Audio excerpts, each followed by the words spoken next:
We've reached episode 10 of BitesizeUGC. I'm Rogue Enterprise, and as usual with me is Captain P.F. Dennis. Our review this week is of Flotter and the Tree Monster, a Voyager homage episode by Maziken. Let's jump right in with the story.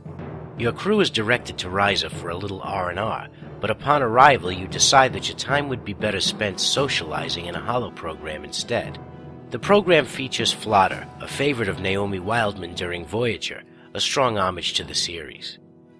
Sure enough, you go through the steps of trying to track down the tree monster in the holo program, and wrap things up just in time to find your ship under attack by a Klingon vessel in orbit of Risa, who has also taken the opportunity to beam strike teams down to the beach, and of course, you're sent in to save the day. I think you're scared of the tree monster. The story has a bit of a staccato feel thanks to some pretty short map times, some of which are relegated to just one room. The approximation of Flotter was entertaining to come across, and gives direct homage to Voyager, but it felt a little unusual that your crew would be having fun down on the planet's surface, while your bridge crew spends time with the kids' holo program instead. Details.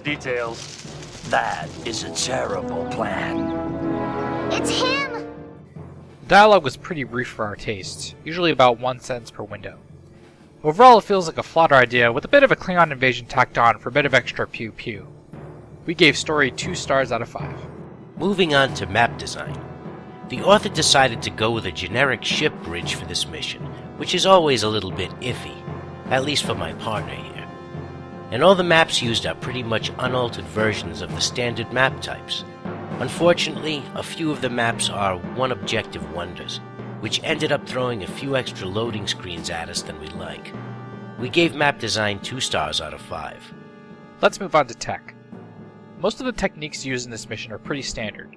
Breach markers to trigger objectives and dialogue. Nothing in particular wowed us here, but it was all very stable and straightforward, and that's always a plus. We gave tech 2.5 out of 5 stars. On to our last category, difficulty. We definitely breezed through this mission. There's a space battle versus one cruiser and a few groups of Klingon mobs to engage on the Risian surface, which hardly gave us any trouble at all. We wish we were challenged a little bit more with this one, either through objectives, dialogue choices, or combat. We gave difficulty 2 stars out of 5. And here's the bite-sized breakdown for this mission. We ended up loving the Flotter reference for nostalgia's sake, but wish that the author had implemented something a bit more substantial to keep us occupied. It's still worth a look, so go support the Foundry by playing it yourself. Until next time, this has been BitesizeUGC. You and your missions.